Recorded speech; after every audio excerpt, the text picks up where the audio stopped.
This video is to set the date and time on a Notifier 3030 system. As you can see, it currently displays 10:06 a.m.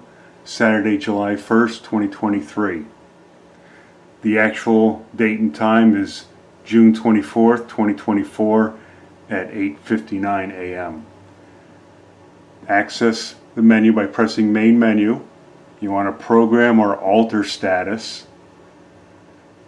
The password will not be the programmer password, but the user password, which is typically all ones, 8 of them. Press accept. Alter status menu, change the date time. Enter the correct time.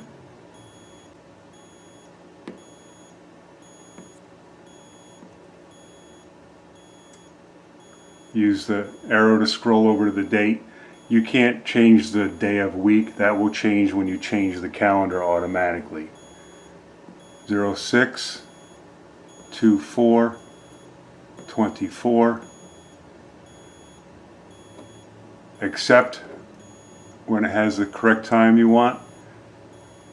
Then press back to get out of the programming menu.